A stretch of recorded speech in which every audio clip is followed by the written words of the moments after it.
It's not going to happen like you think it's going to happen. Steve Bannon is exactly as advertised, a racist authoritarian who founded MAGA and who would gladly invoke martial law and create a dictatorship. And now he wants to be president. Let them call you racist. Let them call you xenophobe. Let them call you nativist. Wear it as a badge of honor, because every day we get stronger and they get weaker. Bannon's friends are leaking the news. And sources close to this homeless jelly roll have told reporters that the 71-year-old host of The War Room has begun soliciting political advice.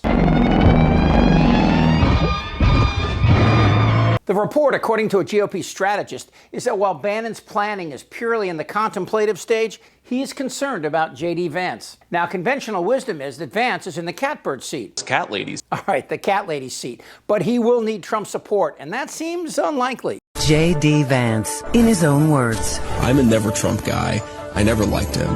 As somebody who doesn't like Trump, I might have to hold my nose and vote for Hillary Clinton. I didn't vote for Trump because I can't stomach Trump. I think that he's noxious, him being really outrageous and offensive. And this is a true dichotomy. Vance is weak and Bannon is repulsive. All hell is going to break loose. Put them together and you have Trump. They don't know what the they're doing. On Twitter, Vance called Trump, quote, reprehensible, an idiot. Now, of course, Trump will remember that and not the money that Vance brought to the campaign via Peter Thiel and Elon Musk. But could Musk bring that money to Vance? Maybe. So what will Bannon do? Hire South Park? Hey, buddy, welcome to Mar-a-Lago.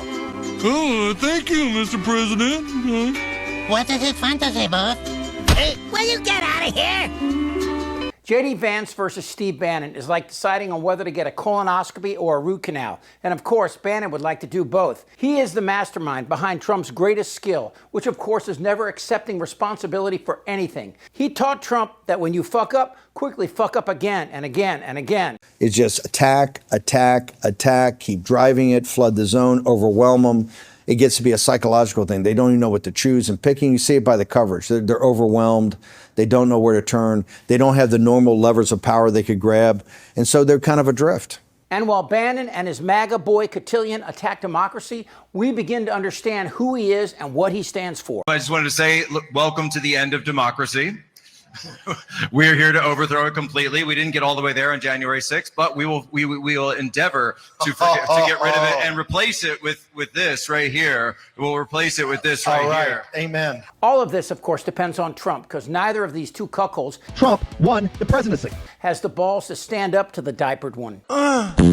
Trump is still waffling on whether or not he has to pay any attention to the Constitution, which, for the record, the White House recently altered on its own website. Could Trump run again? Of course not, but that means nothing to him. Are you seriously considering a third term, Mr. President, even though it's prohibited by the Constitution? Or is this about staying politically viable? I will say this. So many people want me to do it. I have never had requests so strong as that. But it's something that, to the best of my knowledge, you're not allowed to do. I don't know if that's constitutional that they're not allowing you to do it or anything else, but there are many people selling the 2028 hat.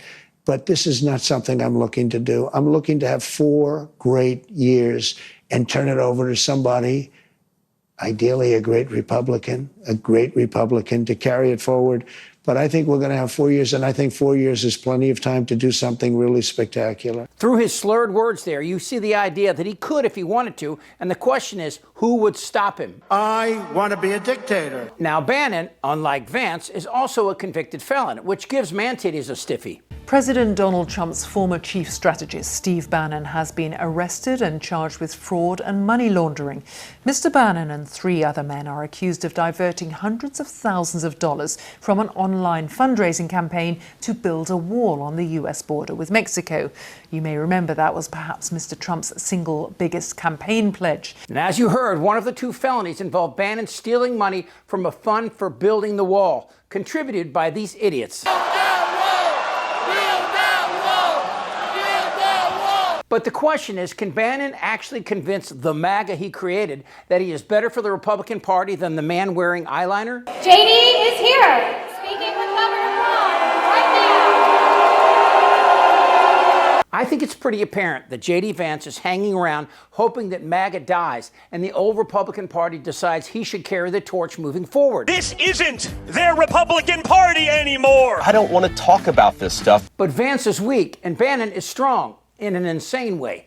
Vance couldn't even defend his Indian wife when Nick Fuentes, an avowed racist and Trump dinner companion, said this. JD Vance also has a non-white wife, an Indian wife, and a kid named Vivek. All his kids have Indian names. But it's like, who is this guy really? Do we really expect that the guy who has an Indian wife and named their kid Vivek is going to support white identity? Vance didn't fight back, and that kind of weakness doesn't fly well with these knuckleheads. What would solve the whole thing in the border if they would just start shooting? Only shoot a couple, and they would go home. And Steve Bannon, as unlikely as it seems, maybe he could shave and put on a suit. And would his nomination really surprise you after all this? He's making headlines because he's pledging and has pledged on social media to prosecute political opponents. Steve Bannon's contemplation can't work without destroying JD Vance. And he can't destroy Vance without Trump's help. But Vance also has Elon Musk, and Bannon has attacked him unmercifully. He's got a glass jaw. He can't take, because of the autism or where he's on the spectrum. He's clearly not. He's got the maturity of an 11-year-old. You can tell that. But it's obvious. He can't take criticism. One of his weaknesses is that he needs to be loved. So would Musk be incentivized to back JD? Or maybe after losing a couple $100 million to Tiny Fingers, he's learned his lesson about dealing with MAGA. Bannon, however, has courted Trump and MAGA with language that is both coarse and seductive to the Marbleheads. Here is the verdict. You guys are out. We want Trump in. And Trump's going to come in. And Trump's going to come in with force. And Trump's going to come in with power. And Trump's going to come in with intention and motive and muzzle velocity and all of it. But the real question over the next year or so is this. Will the Epstein saga ever leave Trump? Because on that issue, both Bannon and Vance are tiptoeing around the very possible revelation that Trump and Epstein worked in concert. Why has DOJ not just done one basic thing and gone to the courts and say we want to unseal all the records associated with Epstein? Release the list. Seriously, we need to release the Epstein list. That is an important thing. Wait a minute. Seriously, we need to release the Epstein list. That is an important thing. And then, of course, there's Ghislaine Maxwell. Well, I'm allowed to give her a pardon. If Trump pardons Maxwell, well, the shit'll hit the fan. And the question then will be, will these two guys run or will they hang and pretend like the rest of the Republican Party that none of this ever happened? It's sitting on my desk. Vance and Bannon are an unlikely pair, but both share an affinity for power and an aversion to truth, honor, and the kind of empathy that Americans once held high. I can't trust Obama. I have read about him, and he's an Arab. He is not. No? No, ma'am. He's a decent family man, citizen that I just happen to have disagreements with. The truth is the next couple of years will less resemble the type of civil discourse we all once knew, and instead something more like this. Goddamn right. It's sitting on my desk. I'm sorry, ma'am. Trump admitted he knew Epstein for 15 years. Jeffrey Epstein? Do you have no shame? Are you not entertained? Jeffrey Epstein? They don't know what the they're doing. I could be a stupid person. I don't want to talk about this stuff. Am I wrong? Yes. Tick-tock. You're in a lot of trouble, Donnie. I think he's crazy. I'm Chip Franklin.